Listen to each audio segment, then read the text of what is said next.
Oh well. That's one for next time.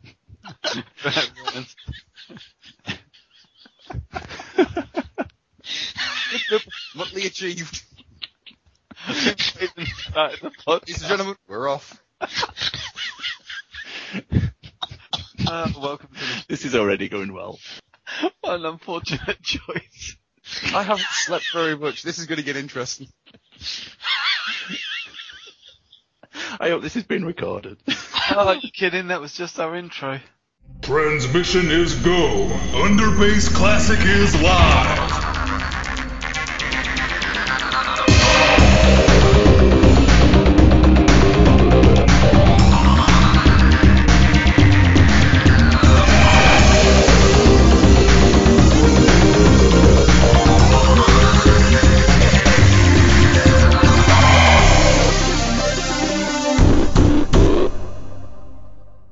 Hello, ladies and gentlemen, and welcome to a rather experimental version of the Underbase Classics. Today we're going to be tackling something a little bit unique. As I said in the intro, a whole new series of books came out in the early 80s. Books that allowed people to take charge of their own adventures. And this proved wildly popular, as we'll go into, and covered a large amount of different genres, spilling over as well into not only the books, but also posters, computer games, and various other media. And Transformers was no exception. So we're going to tackle one of these books today. And to start, I better introduce my gang that's going to help me go through this. Now, I didn't want to introduce them in the standard sense, so I went on to a couple of create-your-own roleplay bio websites. And I came up with a little ident. Now, this is purely random.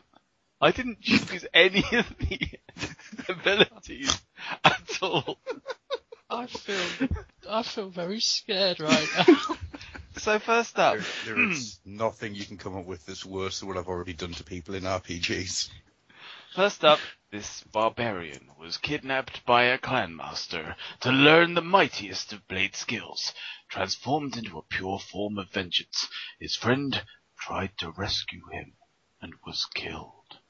Thus the distraught warrior vowed vengeance upon all creatures who force others into the ways of darkness. Yes, it's the warrior of truth, the knight of righteous fury, Exodus Prime.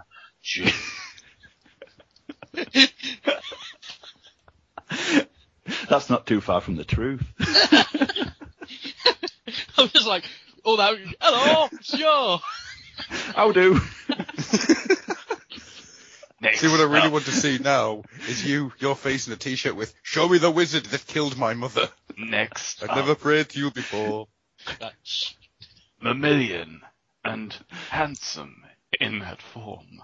This sorcerer was born in one of the hottest parts of hell, but since hell is an undesirably hot place to live, he opted for escape.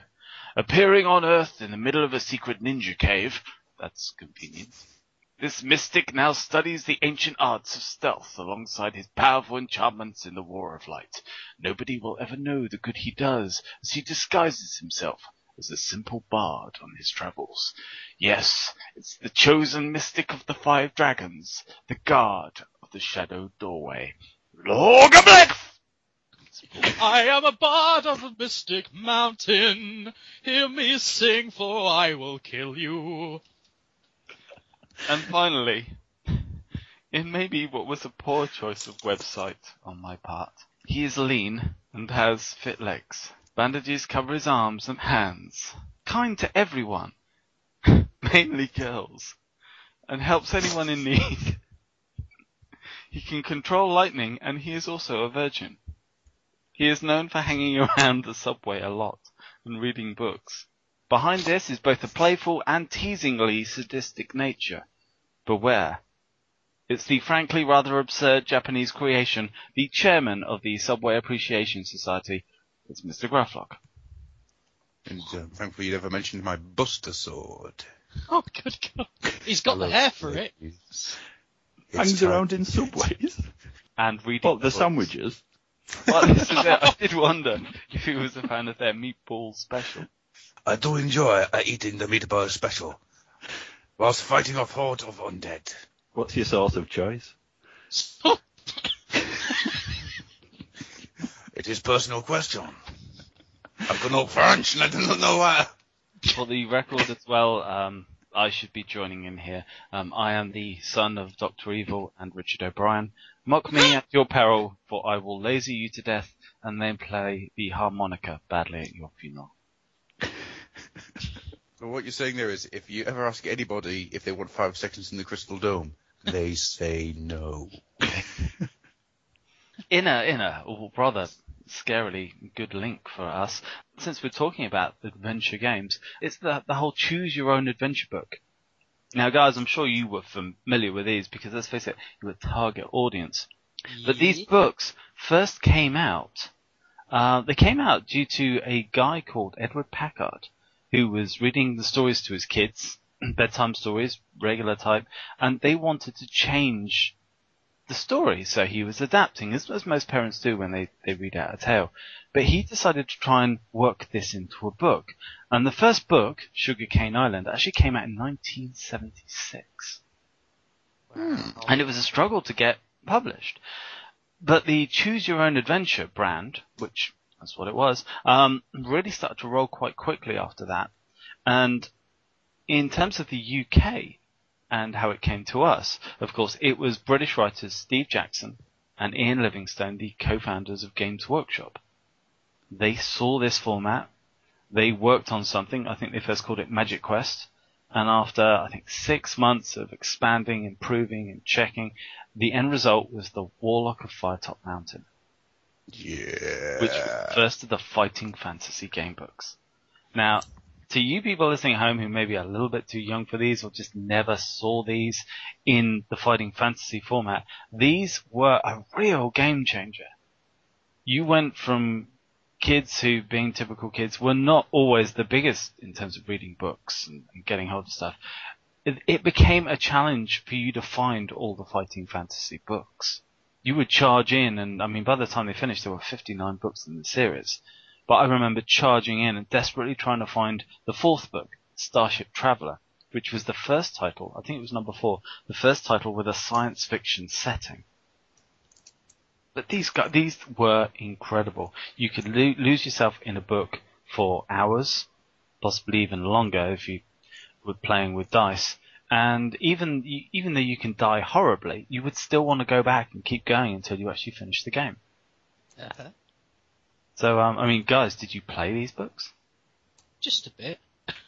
I played these, and there was another brand. I forgot I could see them. There were white books, all without the dice. They were a little bit less intense than the fighting fantasy ones. I think it was like Pick Your Adventure books, I think they were called, or something like that. They were the Choose Your Adventure ones. They had the white border around the outside. Yes, yeah, I had loads of those, but I played them more than the fighting fantasy. But yeah, again, for people who have a younger disposition listening, this was back before we had handheld computer games. This was our handheld computer game.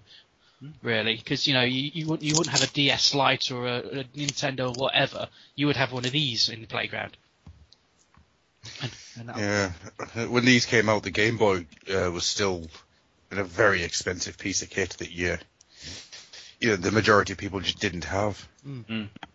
In one sense, it provided a sort of branch across because the Warlock of Firetop Mountain got made into a ZX Spectrum game. Did it? I didn't know that. Yeah, and I actually owned it. And it was the sorriest looking thing you've ever seen. It was a couple of wireframe boxes and just an icon that even Hungry Horace would look at and go, wow, that's bare bones. It's terrible.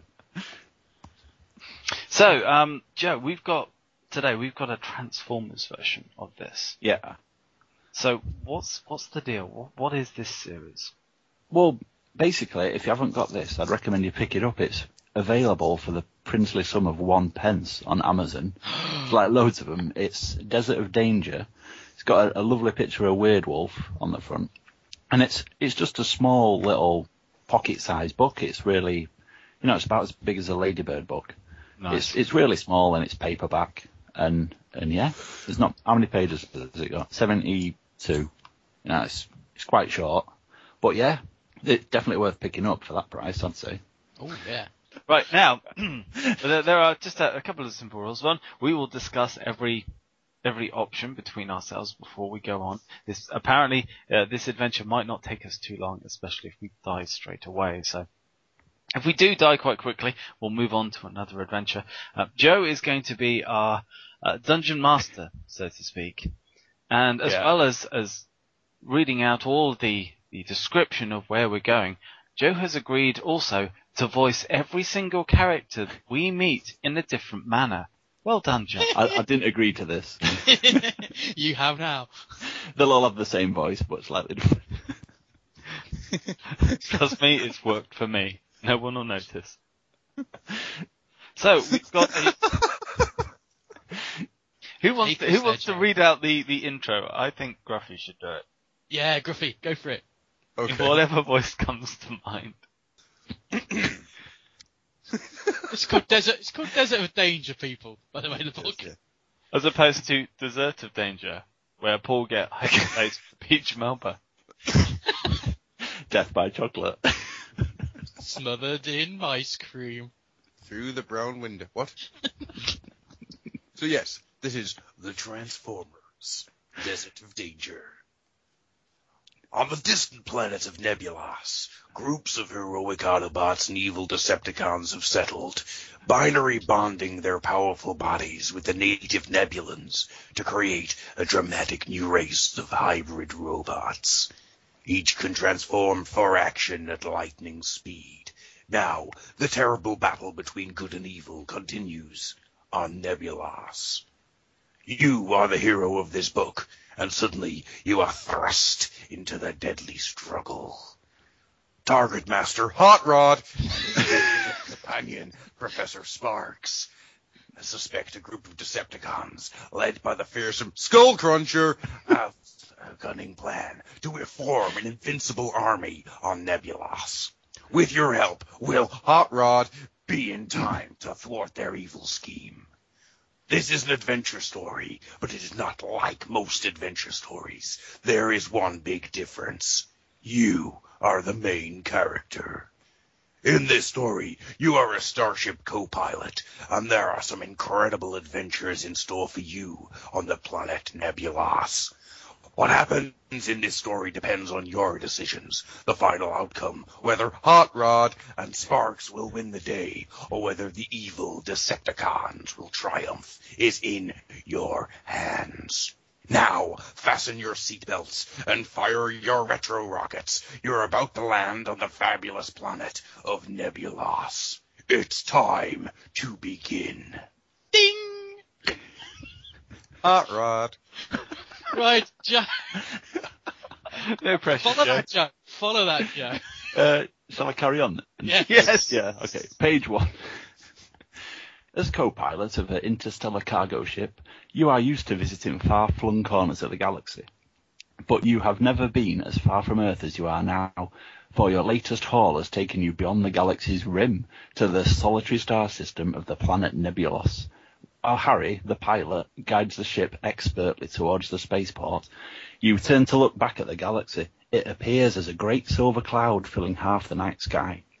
It is so far away that none of the stars is visible as more than a tiny dot of light. The sight is so breathtaking that you barely notice the jolt as the ship touches down. Harry flicks the switches on the control panel in front of him and then pats you on the shoulder as he gets up. "Daydreaming, youngster," he says with a laugh. "Ha ha. You had plenty of time for that before we landed. Now I got to get our flight papers filled with traffic control here. You get yourself back to the cargo bay and see to making a few deliveries, huh?" You make your way astern to check the ship's cargo. Opening the bay doors, you pause and look out across the spaceport. The mining town is the only settlement of the planet's equatorial continent, which is otherwise entirely covered in greenish-white desert sands. Harry has told you that the miners who live and work here have a nickname for the desert: Dust Bowl. Feeling the hot, dry air that stings your nose and eyes, you can see what they mean. Right, continue. We've got a picture there as well of the spaceport. Harry. Yes, Harry. Harry. Good space name is Harry. Yeah. Looks like the Sydney Opera House as well, doesn't it? So Hello, continue. Yes, continue. Right. You can see Harry walking across the tarmac towards the traffic control complex. Beyond him stretches the city, which looks like a mass of steel and glass tubes. As night falls, it is beginning to shine with hundreds of glittering neon lights. The miners work hard here by day, extracting the ore that lies in rich deposits under the sand. Now they are streaming back to the city in hover cars, ready to relax in the bars and nightclubs. Harry glances back and sees you standing at the open doors. "Hey!" he yells back. "What have I told you about daydreaming? Come on, mate, hop to it." You grin and wave. You turn your attention to the stacked crates in the hold. One particularly large box contains a vehicle, an Earth-type sports car, sleek and brightly decorated with fiery paintwork. A smaller package is labelled as containing computer disks for a Professor Sparks. The crate nearest to you holds bottles of Syrian brandy to be delivered to the Wolf at the Door nightclub. Right, guys, here's your choices. First decision. Yeah, what do you want to do? You could start by delivering the computer disks, begin by unloading the sports car, or deliver the brandy first. So I would say to do the brandy, but then I'm a despot. Walk west. Look around. Put key in floor. Yeah, I'm voting for deliver the brandy. yeah. Right, But we'll deliver brandy. No, it's a democracy. Yeah, we shall deliver the brandy. Okay. If it was remember as well, at the time the computer disks were like those big 3.5-inch floppies. Yeah. So you would have felt Yeah. a bit of a tool kind of delivering those to a professor. Yeah. All we do is deliver the Brandy. You got you off for the brandy? Is there an Picking option on the to brandy. just drink the Yeah. brandy? Well, that's what I'm sort of hoping on the way. We could just have a shifty, put a bottle aside on the way. drink brandy, put discs in car, and drive car into wall. There's that option. Are we clicking deliver the brandy first? Yes. Yeah. Deliver the brandy. Yeah. The brandy. Yeah. Right. The crate of brandy is quite heavy, but thanks to futuristic science, there is no need for an old-fashioned forklift truck. You take an anti-gravity pod from the ship's locker. Once you've fixed this small hemisphere to the side of the crate, you have only to press the button, and hey presto, the crate rises into the air. You are able to guide the weightless crate along with one finger, walking through the city streets towards the nightclub. You are glad you weren't born centuries ago, in an era before interstellar travel. Unloading boxes off a ship in those days must have been much more like hard work. You reach the nightclub. In the dusk, the harsh blue neon sign above the door looks uninviting. It shows a fierce wolf with slavering jaws. Pushing open the door, you call out, "Is there anyone there?" No reply. The place is deserted. You edge the crate through the doorway and start to make your way towards the cellar steps, intending to leave your delivery there.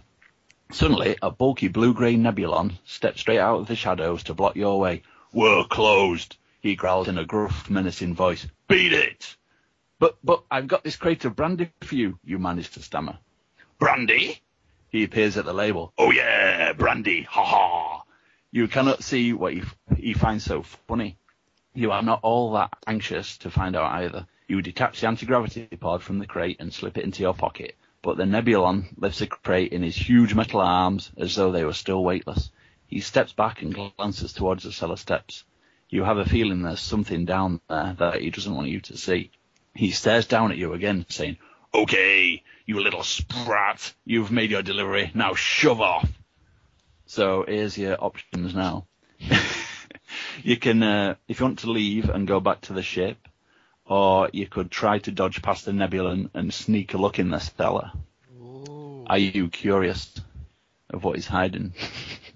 I think he's hiding the rest of his Viking crewmates.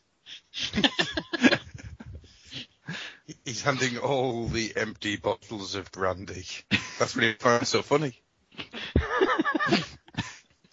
Yeah, we found a way due to modern science to make the crate rise into the air. We drink all the brandy. I'm disappointed that he didn't come out and just say, "Beat it, we're closed. Look, it's crate of brandy for you. Don't go out the mirrors." I What do you don't mean, know. what am I talking about? This is a Nebulan accent. You best start believing in nebulans. You better start believing in target masters. You're in one. Are we going to push on to adventure and try and sneak into the cellar? Yeah, Do you want to do that? That Yeah, sounds To the cellar! sounds like a plan. I'll click in the cellar. Right, we're off to the cellar. Hey! Snarls the Nebulon as you step past him. Where do you think you're going, kid? Don't worry, you tell him. I'm just going to go down ahead of you to switch on the lights. You wouldn't want to trip over in the dark and break all those bottles of brandy, would you? That makes sense. You start to go down the steps before he can stop you. The cellar is cold and unlit, not a very inviting prospect. You can just make out a shrill whining at the upper limit of your hearing, and it sets your teeth on edge. Nervously, you stop halfway down the steps. Then, a deep voice booms up out of the darkness. Monzo, is that you? No, calls back Monzo, who has put down the crate of brandy and caught up with you. It's a snooping human brat. It's Monzo, isn't it? It's a snooping human brat. Same voice. His small eyes light up as he catches you by the sleeve.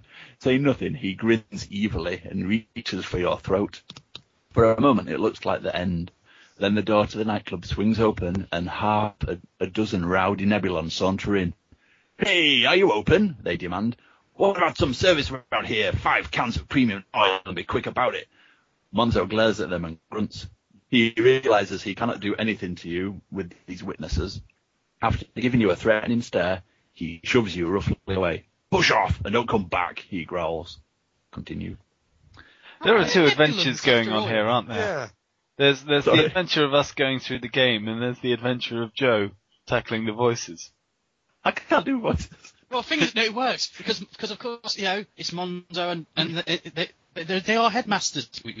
We can gather this. We know what they are. Yeah, So they're sharing personalities, so they're going to share voices. So yeah, that's exactly. fine. Yeah, that's what I'm going for. yeah.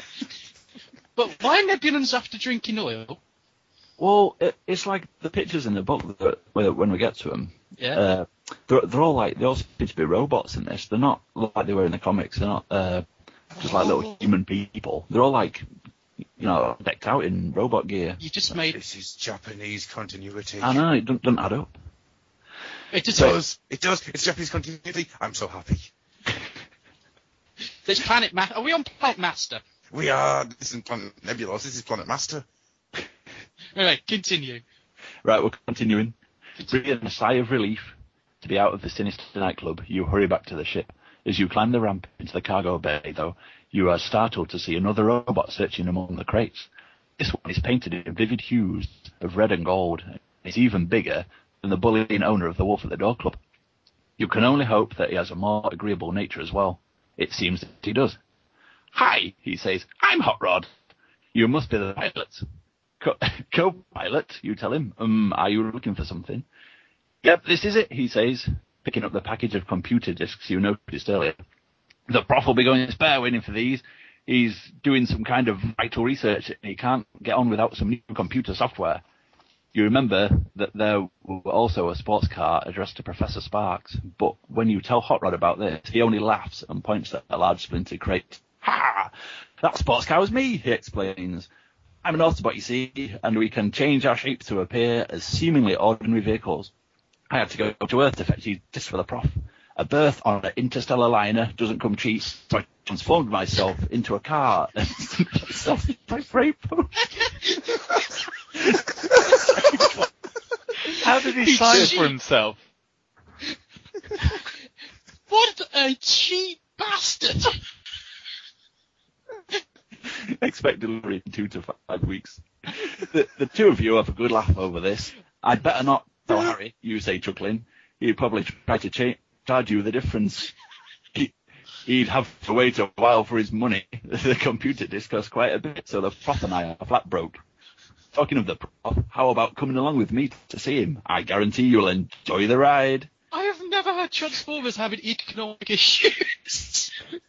We're on a budget, can't even avoid the computer discs. It's something that has got Windows 8 on or something. Windows 8 on 3/4 inch discs. No, in fact, 5-inch discs. How many freaking discs would you need? They're the size of Hot Rod. But they're all just normal ones sellotaped together. Oh, Your options here are go with Hot Rod and enjoy the ride, or explain that you have other deliveries to make. I want to go with Hot Rod. Yeah? No, that's not how you get paid. What we do is we make all of our deliveries. Yeah. There's an adventure at the end of it once we've got our paycheck for the week. Then we have an adventure. Right now we have money that we have to make. All right, okay. You make the decision. Well, Hang on, yeah, thing is, surely our deliveries were the discs, the car, and the brandy. Well, if the car is walking off with the discs... Well, maybe we'll just go and deliver the brandy again and just the same thing all over. Yeah, we've got brandy to do. Just keep delivering the brandy. We're going to do the other deliveries. Groundhog. Yeah, okay. I'm... Okay. Yeah, it's 2 for deliveries. We'll do the other deliveries. You sure? Yeah. Yes. Well, let's do it. Right. You are tempted by Hot Rod's offer, but you decide that you had better not wander off. Very responsible. You have various chores to attend to, and Harry would only get annoyed if he came back to find you missing. Thanks, you say, but I really can't come along at the moment. Maybe tomorrow? Sure, says Hot Rod. Drop by any time. The prof's lab is just outside town, on the West Road. You can't miss it.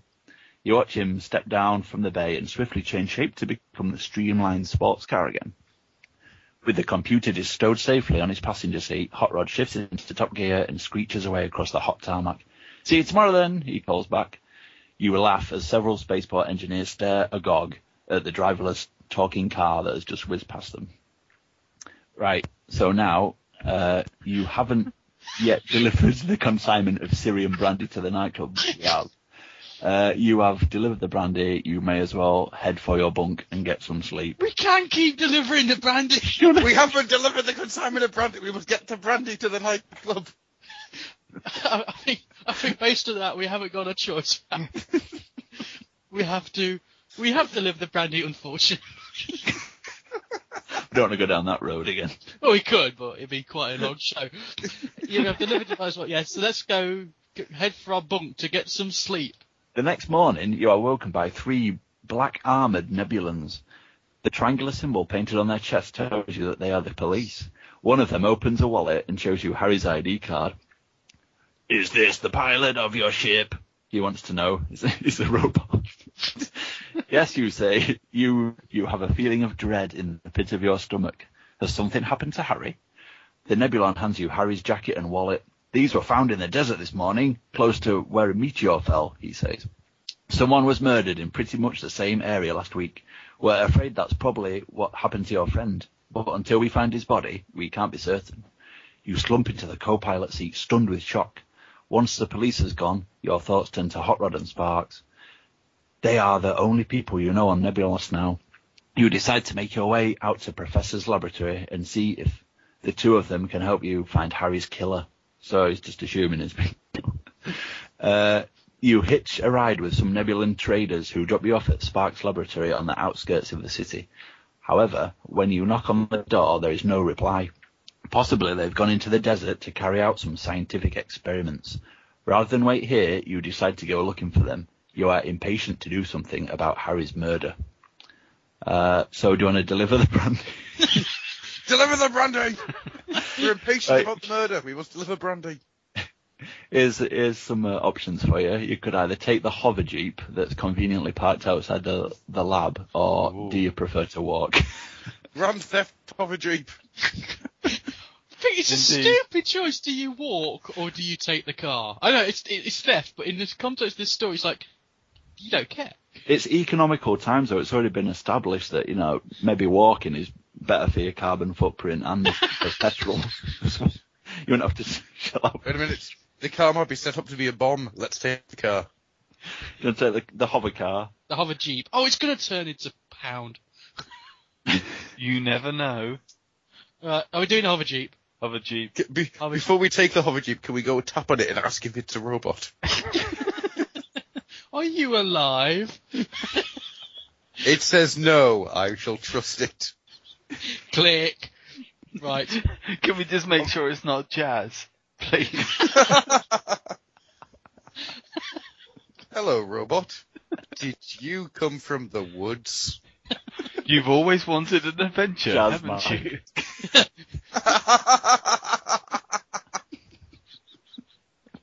Continue. We've clicked.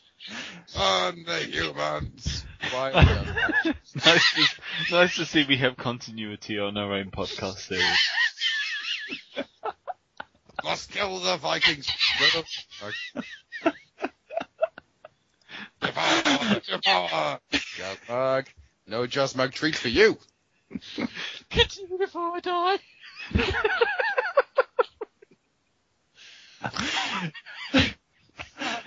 Hover Jeep. Right. Right. You climb into the driving seat of the Jeep. The controls are not all that different from a spaceship's. So it's easy. Is there a drawing on the back seat? Why do I feel like it's like jumping into a Vauxhall and suddenly you're like in a jumbo jet controls.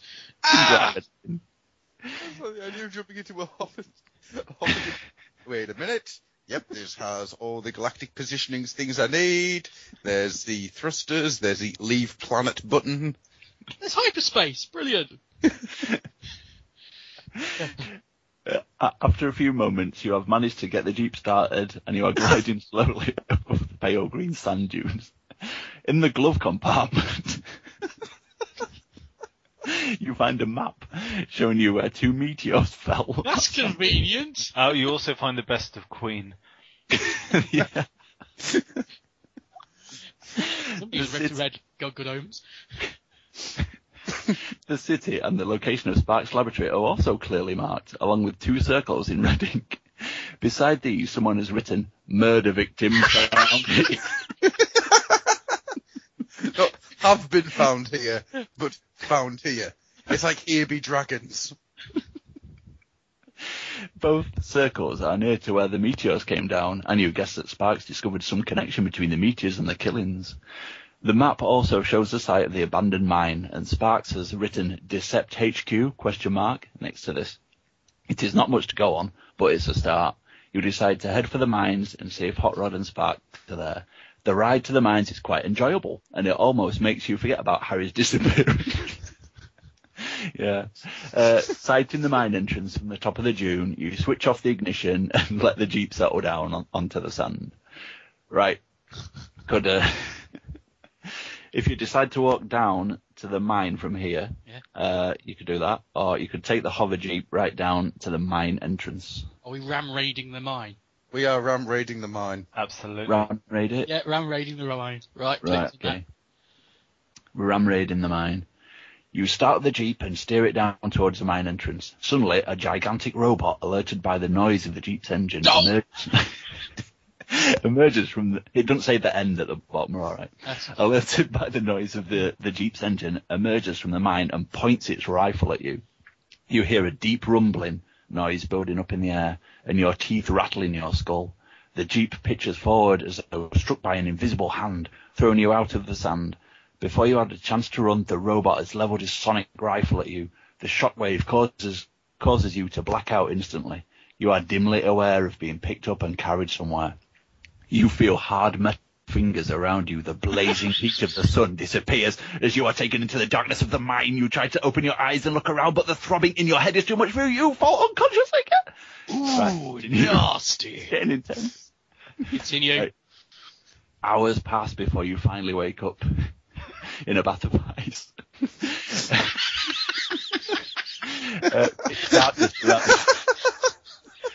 Pitch darkness surrounds you, and the air is dry and stale. You get to your feet feeling dizzy, but otherwise none the worse for wear. It's a reasonable guess that the Decepticons stunned you with a sonic blast and that they left you there to die. Feeling around in the darkness, you discover that you have been put into a narrow crevice in the rock wall and piled boulders up across the entrance. You are trapped. Just as you are beginning to panic, clanging metal footsteps echo through the mine. Someone is approaching. It could just be the Decepticons returning to finish you off, but in that case you have nothing to lose by shouting to help. You start bellowing at the top of your lungs. "Calm down and keep quiet," hisses a voice from the other side of the pile of boulders. "I'll have you out of there in no time." As he begins to lift the boulders away, you see Hot Rod's friendly face smiling at you from the gloom. The Decepticons are here, you tell him as you scramble free. I know, we'd better get away before they come back. You make your way along a tunnel, but the Decepticon has carried you some distance after knocking you out. You have completely lost your bearings. A few minutes' walk brings you to a fork in the passage. You are alarmed to see Hot Rod scratching his head in bewilderment. Bad news, he says. I'm lost. You idiot. Right. Right. Left or right then? You Which think smells- the way out is right, or you suggest going left? Yeah. Which way smells of brandy? I'd like to roll a dungeoneering skill right now. Does anyone want to roll a dice? I have a question. Flip a coin. Yeah. Why, if the Decepticons just shot you, did they take the time and effort to put you in a wall? And bury you alive. Insulation again, economic times. Humans insulation. We'll leave him here to rot, and we'll be actually turn him into oil. Or drinking. 1 to 3, we go right. Yeah. 4 to 6, we go left. Okay, 6. we're going left. Left. Oh no. Right. I'd say You have gone only a few meters down the passage when a massive steel door suddenly drops down behind you. At the same time, lights flash on and a siren begins to sound. You have triggered an alarm.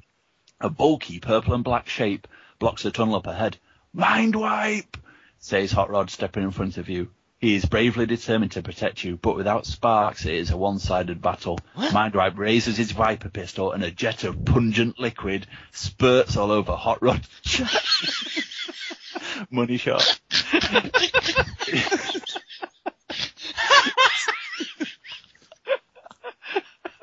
It seeps into the young Autobot circuitry and he collapses in a paralysed heap.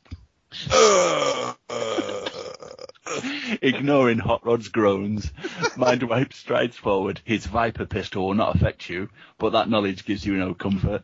Each of his cobalt steel hands has the power to crush rock, and as you see him bearing down on you, there can be no doubt that this is the end. Oh! Died. Wow. Killed by Mindwipe.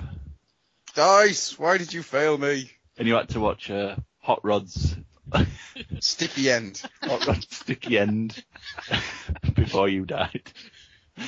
How does that make you feel, guys, being killed by Mindwipe? I think it's quite a noble death. Used, abused. It sounds like a Wednesday night, really.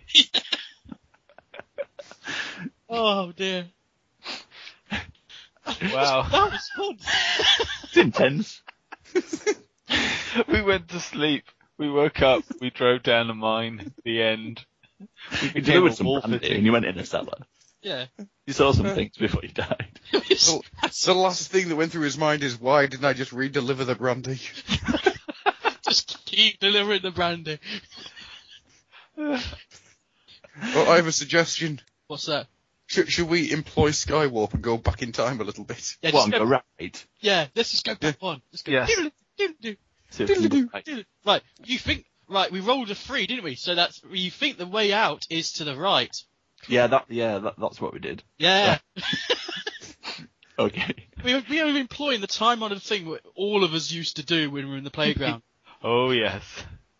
I didn't actually look at the page. I didn't look at the page. Let's do some cheating.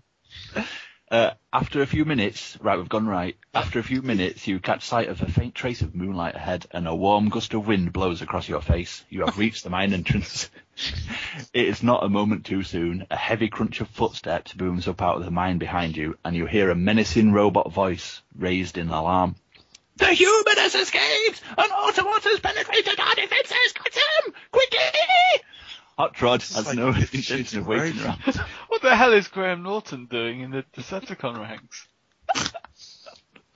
Don't ask, but I think he's the source of the liquid for the Viper pistol. Yes. He is the headmaster for thrust. Thrust. Anyway. Hot Rod has no intention of waiting around to be captured. He rapidly shifts to car mode and tells you to jump in. You go skidding off across the hot desert sand just seconds before the Decepticons pour out of the mine. A photon blast shakes the ground right behind you, fusing the sand into molten glass. But Hot Rod is an expert at evasive action. His speed and zigzagging tactics mean that your enemies cannot draw a bead on you. What's that? They can't aim on you, basically. Oh, right, okay. How did you know I was in the mine? You ask as Hot Rod steers towards Sparks' laboratory. I didn't. It was just luck, and I stumbled across you. I'd actually gone there to do a bit of spying. Sparks is waiting for you outside the lab. We must hurry inside and prepare our defences, he says, as soon as Hot Rod has filled him in. The Decepticons will be in hot pursuit. We can be sure of that. Sparks secures the doors while Hot Rod tells you that they've found out. It seems that Monzo's nightclub is just a front for the Decepticons' nefarious plans. We've found 2 strange metal cylinders in the cellar there, says Hot Rod, and each cylinder contains an attack squad robot in what Prof calls suspended animation. Asleep, in other words. Individually, ASR robots aren't too powerful, but for all we know, the Decepts might be intending to smuggle hundreds of them onto Nebulos. Right, we don't get a choice here, just got to continue. I have another question, just another thing to bring up. Yeah. Go on. Before we continue. You know when you jump in Hot Rod's car? Yeah. Why isn't there a sequence that say you stare in horror at the skelefied remains of a young boy? Do you read the nameplate? Do you read the name tag on his shirt? It says Daniel.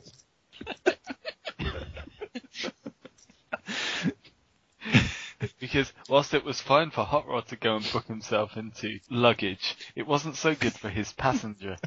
No, exactly. Forgot about the air holes. We forgot about the lack of air in the hold. It's the lack of air in the hold and the fact that he's been, in a box for 6 months being travelled through space. Sparks thinks he has figured out what the Decepticons are up to. Here on Nebulos, the Autobots and Decepticons came to an agreement so their struggle between them wouldn't turn into an all-out war. Neither side wants Nebulos to be devastated the way Cybertron was. The agreement is that no reinforcements are brought onto the planet by either side. The only Transformers on Nebulos are supposed to be the ones teamed with Nebulon companions. Hot Rod sees what he's getting at. Obviously, the Decepts are trying to bring in extra forces without our knowledge, he says. They're reinforcing their strength here with attack squad robots sent from Cybertron when the Decepticons were still in charge there. You could build up a whole reserve army by flying them in from deep space in these metal cylinders. That and us Autobots won't be any the wiser. That's right, says a chilling electronic voice. The first you know of our plans would... This is meant to be a Liverpudlian accent.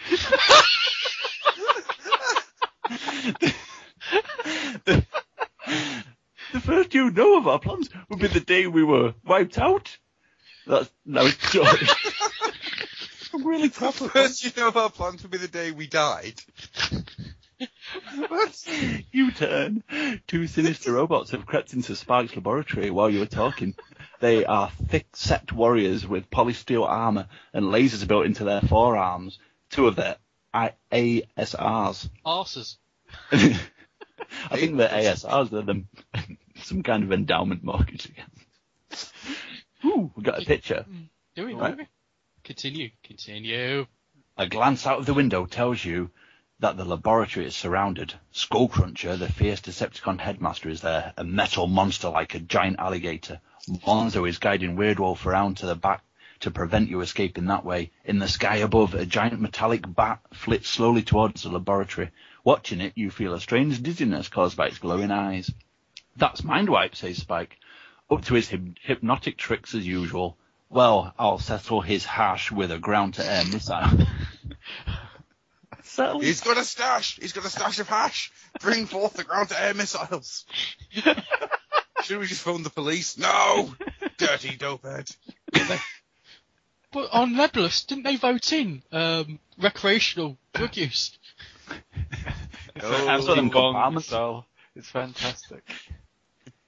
He flicks a switch and a missile rises up from a concealed silo by the side of the road. You are impressed to see that his laboratory is protected by a number of hidden weapons. Oh, the hell! Right, as Sparks told you about the parabolic reflector. Yes, he told us all about it.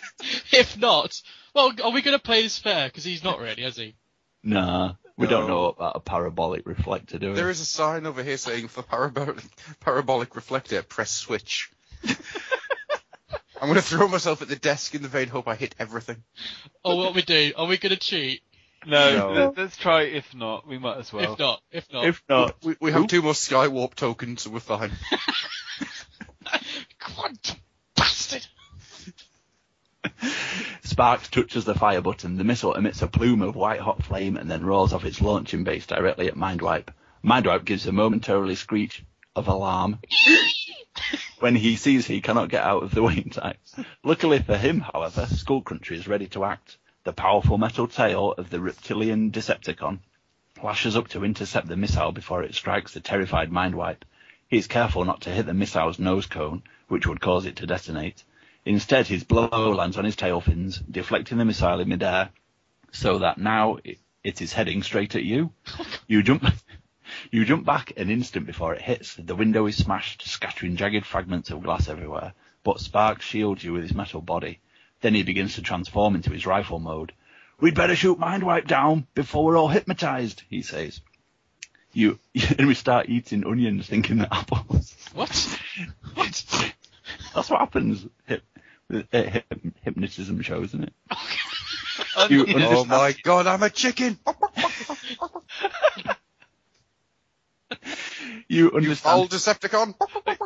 Are you saying Mindwipe is like a sort of evil David Blaine?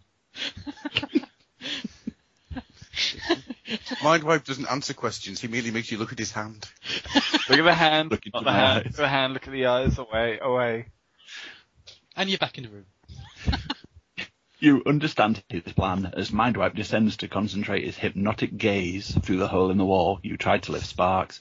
He's very heavy, no trouble for someone with Hot Rod's hydraulic strength, but Hot Rod is busy stunning the 2 ASRs with a hail of punches. You must do the job yourself. With a final heave, you manage to point him at Mindwipe and press the trigger. There is a crack like lightning, and Mindwipe is thrown back by a jolting blast of electricity. From the way he falls, you guess that Sparks' power has put him out of the fight.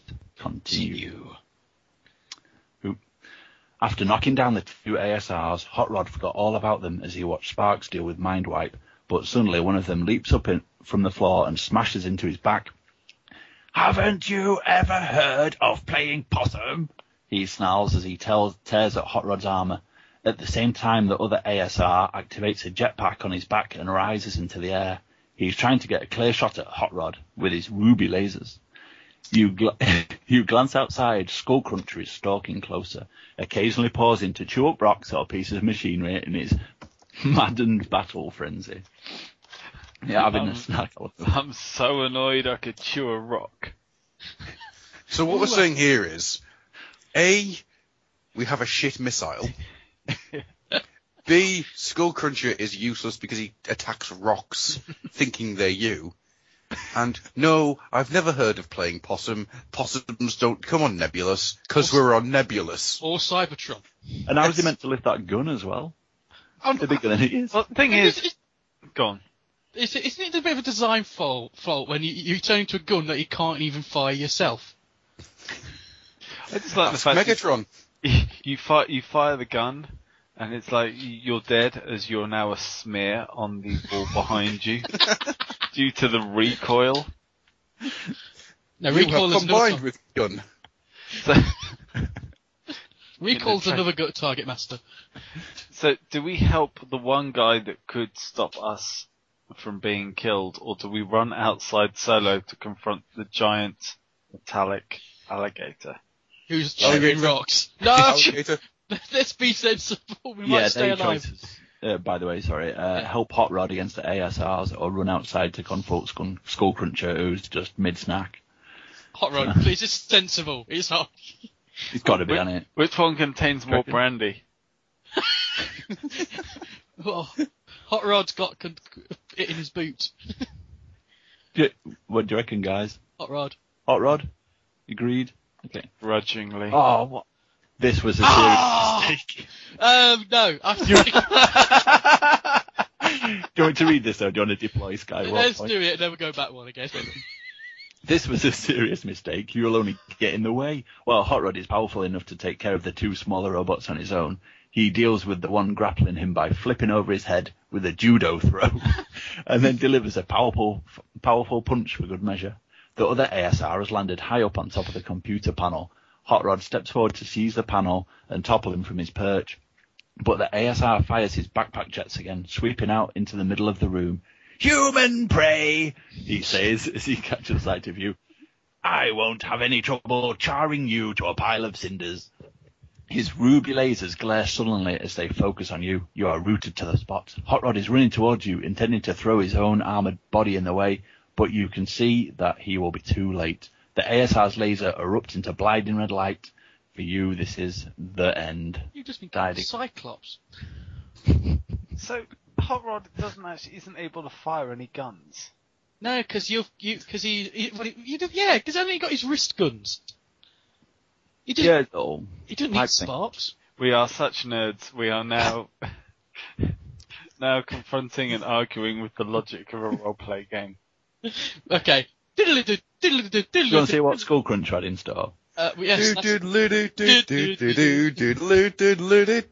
Oh boy! So, running outside to confront Skullcrunch, because of course we know that Hot Rod can deal with it on his own, even though that was the most logical step to take at that point. I'm not saying anything about the fact that I mentioned Skullcruncher. No. Right. Skullcruncher. You are not sure if there is anything you can do against Skullcruncher, but you try to formulate a plan as you run outside. Meanwhile, Hot Rod lifts sparks, and the two of you send bolt after bolt of sizzling electrical power into the dazed ASRs. You might as well give up. Oh, no.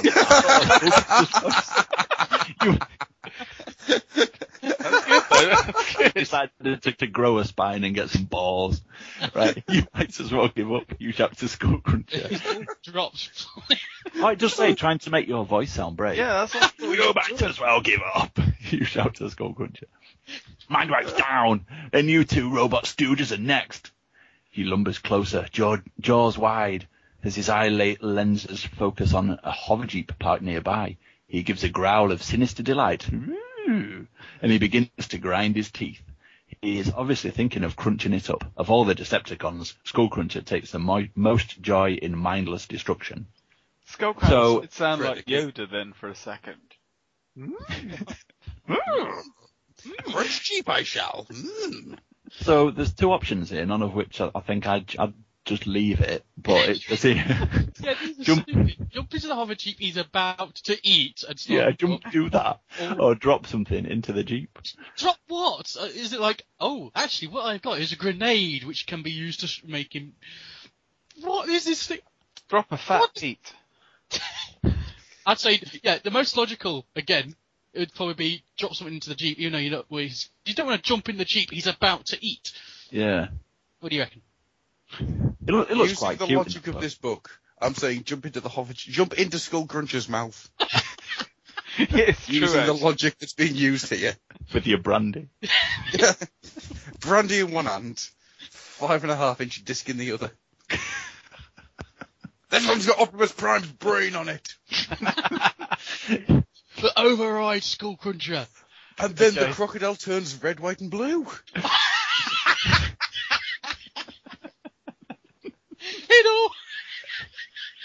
This makes sense. Jump in the jeep. Let's jump in the jeep. Should you jump in the jeep? Yeah, jump in the jeep. Here we go.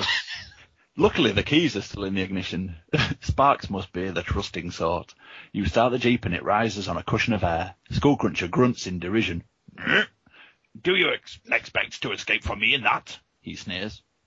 In fact, you have just the opposite idea. You twist the steering column until you are heading straight for him. Then, Gruffy driving. No, Bear is driving. Then, wedge your foot down. Cowboy hat, my brandy. I'm driving. Careful, this is bad country. Then wedge your foot down on the accelerator. The jeep gathers speed, but Skullcruncher stands his ground. He may be evil, but no one could accuse him of cowardice. Or intelligence. A split second before the impact, you throw the hover drive full on and leap to safety. The sand is soft enough to give you a light fall, and you turn to see what happens. Skullcruncher's mouth is wide open. He snaps up the hover jeep in midair and tries to swallow it whole. but he reckoned without the Jeep's momentum. The chunks of scrap metal fly down his throat at more than 100 miles an hour, sending him flying back across the sand as though punched by Ultra Magnus himself. Continue. Right. There is a heavy tread on the sand nearby. It's Weird Wolf, loping back to the front of the laboratory. Now he sees what has become of his comrades. Ha! He snarls. How me you stop, little human? Show you tricks I will. Swallow the human whole I will. Oh, The voices aren't consistent, by the way. You are in no doubt that he could do it. His grinning jaws slaver with oil as he approaches you. Glancing into the laboratory, you see that Hot Rod and Sparks are on the verge of defeating the two ASR robots. But will there be in time to rescue you from Weird Wolf? So he could turn and run or stand your ground and wait for Hot Rod and Sparks to help. How do you turn a bird? Unleash Stardub. I'm not choosing anymore. There's logic in this story. I am so happy that he's talking in that way. I am really pleased. It's the only time Weird Wolf has really, in Generation 1 anyhow, talked like his tech bio says. Yeah. Yeah, all screwed up. Yeah, he said he had like a sort of sing-song poetry style way of speaking. So I'm really happy now. So not only is it the Japanese continuity, it's an actual proper tech spec. Yeah, man, that's really cool. Yeah, I say stand your ground. Do you reckon? Yeah, I say stand your ground and as well, throw 'cause Brandy in his face. At least, I mean, the thing is as well, he might then start monologuing, which is going to be hilarious for us, not so good for Joe, but yeah. Okay, right, so stand your ground and wait for Hot Rod to start. Okay. Phew, it didn't say the end at the end. Hot Rod and Sparks emerge from the laboratory just a split second before Weird Wolf is ready to gulp you up. He immediately forgets all about you as he returns to face his deadly adversaries, the Autobots. You give a sigh of relief and scramble back out of the way of the battle. Puny Autobots, growls Weird Wolf. Tear you to scrap metal, I will. Sparks changes back to rifle mode, and Hot Rod lifts him to point, not at Weird Wolf, but at Monzo, who is sitting in the command module on Weird Wolf's back. That's the first time I've heard that used as well anywhere. Yeah. You know, getting them Weird little Wolf's things at the sword. But No, that you're picture right. as well. He's having a right ride. He's having a right ride in Weird Wolf. It reminds me of the old, like with the original G1 Dinobot toys. And they've got the little compartments. You could actually fit a Zoid person in that. Mm. I always used to put the missiles in them. Good place for storing I them. used to put dolly mixtures in them. Sustenance for later. I used to put in your Grimlock. Yeah, hell yeah. And a John Goody. Whereabouts were Wolf could probably take a direct hit. Sparks changes back to rifle mode and Hot Rod lifts him to point not a Weird Wolf but a Monzo who's sitting in the command module on Weird Wolf's back. Weird Wolf could probably take a direct hit at this range, says Hot Rod coolly. But how about you, Monzo? Feeling lucky? Think? Monzo flinches. He knows that a close-range blast from Sparks could do him serious damage. After a moment, he throws open the module hatch and puts his hand... Oh, he's surrendering. He's not having a ride. Puts his hands up. Your time on the wolf ride is over. You must be this tall to ride the wolf. As in Wolf out of the Gladiators. Grrr, I'm Wolf. You must be this tall to ride me. Grrr. It's alright, he's quite short anyway, Wolf. He could order Weird Wolf forward even now, but he is not courageous enough to win the battle at the cost of his own metal skin. Weird Wolf emits a piercing howl. He hates the taste of defeat, but he will take no action if Monzo orders him not to. While Hot Rod keeps them covered, you run inside the lab and put out a radio call to Hot Rod's fellow target masters. Less than 15 minutes pass before Cup, Blur and the others are roaring down the road to give you a hand with your Decepticon captives. Continue. What will happen to Skullcruncher and the others? You ask Hot Rod. When he has taken you back to the spaceport, he shrugs. We'll have to hand the Decepticons back to their side. He says they're covered by the terms of the truce which prevents all-out robot war here. The ASRs, on the other hand, have no right to be here. Yeah, you can kill them, but you can't capture them. The ASRs, on the other hand, have no right to be here on Nebulos. They'll be melted down to slag. It should be a while before the Decepticons try to pull a trick like that again, you say as you open the spaceship door. Suddenly, you jump bolt upright as though you've seen a ghost. Maybe you have seen a ghost. Harry is sitting in the pilot's seat. Continue. Zombie! Kill it! Cut Bring those- the shit missile! the shit missile. Oh, that's be horrible. Ooh. Kill it with fire. Where's Sparks? You grab Sparks and shoot Harry point blank in the head with a double tap. Unfortunately, it being a robot gun, you remove his head and most of his torso. That's a hell of a double tap. There's no such thing as overkill, Hot Rod. Let's just get the job done. Bring a tank! Harry looks very bleary-eyed, and he is nursing an aching head. When The you ball ask just him, shot him! when you ask him where he's been, he winces. Not so loud, please, mate. Oh, boy, do I have the granddaddy of all headaches. I spent a couple of days with my old drinking partner, Bob Traven. He lives in a shack by the hills south of here. But when Bob and I get together with a bottle of old Beetlejuice whiskey... Beetlejuice. Oh, boy. He grins and slumps back into his chair. Then he spots his jacket. Hey! You've got my jacket back and my wallet. They must have dropped off the back of the hover car I put out to Bob's place. I thought I'd lost them for good. The police brought them back, says Hot Rod. They put 2 and 2 together and came up with 5. I thought you were dead, Harry, you tell him. He moans and searches in his pocket for an aspirin. After all those... aspirin! After all those glasses of whiskey, I almost wish I was, pal. I almost wish I was. Why don't you sit back while I plot our course home, you say, and on your way back to Earth, I can tell you about all the adventures I've had here alongside Hot Rod and Sparks. The end. I can tell you all about the adventures where we carried Brandy, but we did not drink Brandy, whilst you drank whiskey. All the different deaths and I died twice, you know. Thankfully, I was an immortal in the Highlander universe, so I came back. you won't ever speak of what happened to him and Hot Rod in the cave.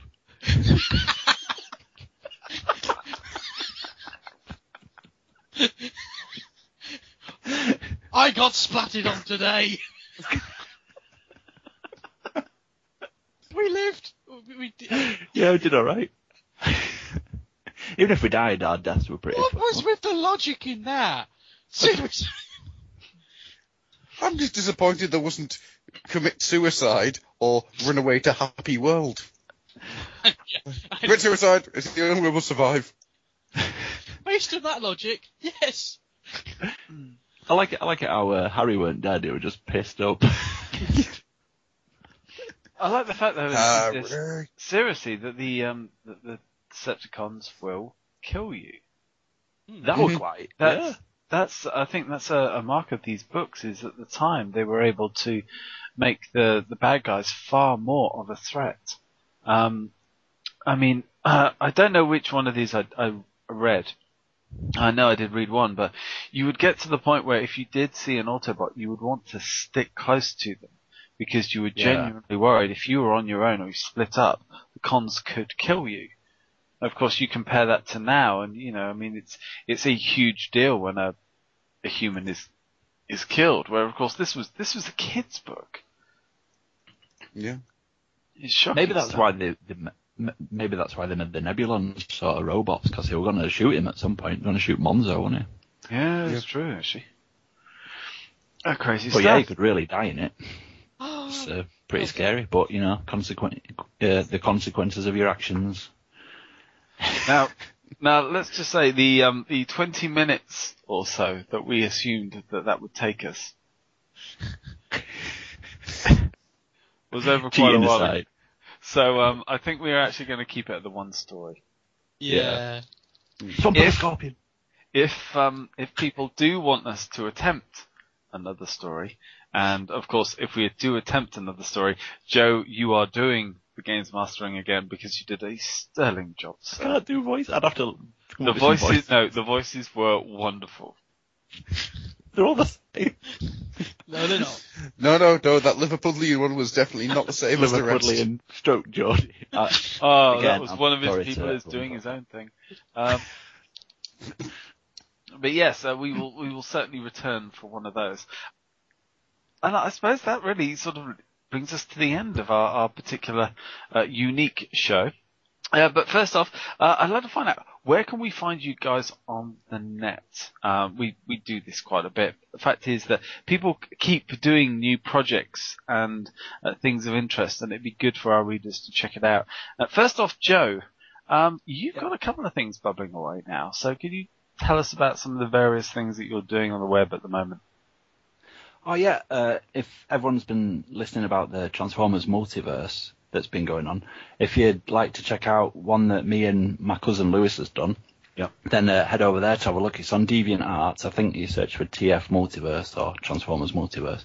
But yeah, we did one together, and I'd just like to say a big thank you to Lewis for doing the colouring for me on that. I think he did a great, awesome job, so cheers, Lewis. So yeah, if you'd like to check that out and let me know what you think. It's our first go at a comic, so yeah. What's it called again? It's called Dead Allegiance. It's a story about Blades. G1 sort of Marvel-ish story. Yeah. It's sort of set. It's not really in any continuity. It's just sort of Marvel-ish. But I always like the idea of Blades. So. And you Would you say it's find this marvelous? It is Marvel-us. Yeah. Jeez. You can find yeah, all of these as well on the Facebook page, can't you? I don't know if it's on the Facebook page. It might be. I'm not sure, but yeah, if you go and check out TF Multiverse on there.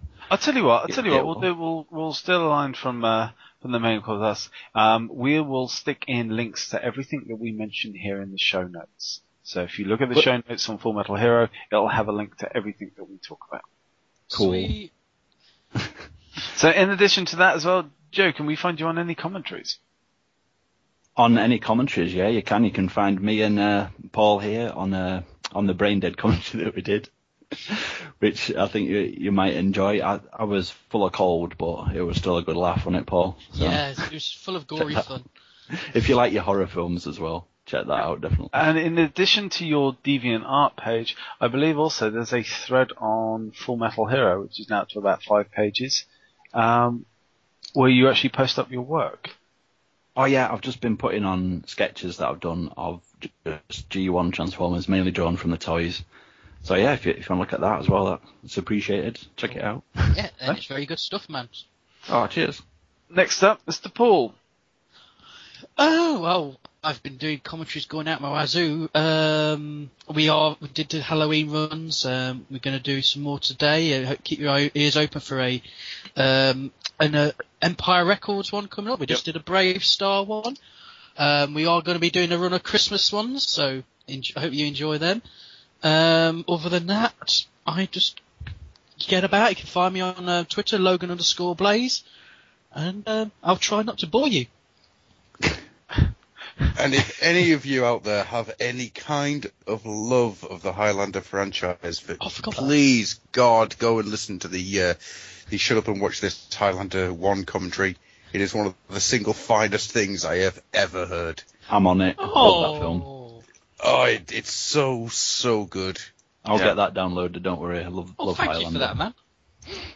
Oh, it's awesome, man. Yeah. Who'd you do that one with, Paul? A certain DHD, a Slick, and a Stu, Mr. Dark Ages. Sweet. And there will be a round table at some point on the franchise in general. That'll be a bright start then, and a slightly worrying future. Hush, you. If by 2 you mean 3, but ignore 2, then I agree. I've never seen 3. I just saw 2 and thought that. I'm not going to argue. I'm not going. There are different versions of 2. He's right, though. The first Highlander film is a bit shit. Shut up. What, the first one? What? Anyway. Troll. Rough lot. Moving away from this potentially trollish nature, Gruffy, where can we find you on the web, and what have you been up to recently? Going slowly mad. Slowly. Yeah, I was going to say. You can find everything I have ever done ever at www.oldoilhouse.co.uk, where there is a multitude of podcasts at this point. A multitude. But recently, we've just unleashed something upon the world which I don't think it was quite ready for. We unleashed Logan Blaze. We've just released the Death of Optimus Prime audio drama. Yeah, you did. 3 months later than I originally planned to have it out. This was originally part of our third year anniversary collection of shows. However, it grew into something much, much bigger. And even though I'm saying it myself, it's probably one of the finest things I've ever put my name to. It is epic.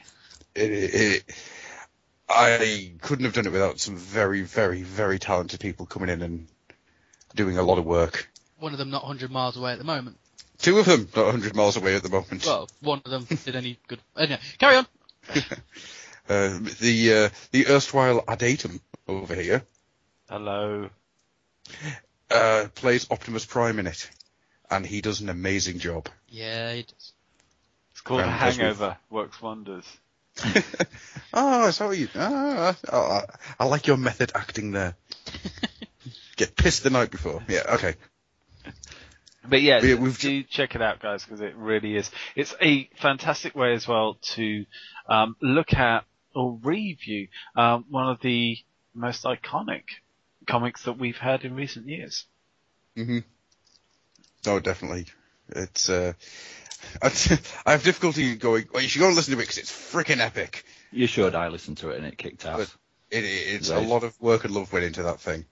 And It shows as well. a large amount of my sanity. And for the rest of you, if you wish to, you can find me obviously on the Underbase, filling in on the odd issue when Matt and Amy are off doing their ninja activities. Also next month, well, I say next month, we record this, I'm not sure when this will be broadcast, so in December, we should be coming back with a couple of interviews. And also, as well, a lot of fun and games for Christmas. So hopefully, if this is up before Crimbo, you should experience all of that good stuff. If this is released after Christmas, well, go back and check, because I'm sure it was We wonderful. hope you enjoyed it. Yes. We hope you enjoyed it. Hope it was good for you. And on that thrilling semi-festive note, thank you very much, gents, for joining me today. No problem. you. And we will hopefully see all of you guys on the next issue of the Underbase Classics. Goodbye. Oh, bye-bye. Bye. Bye, we shall say now. Bye.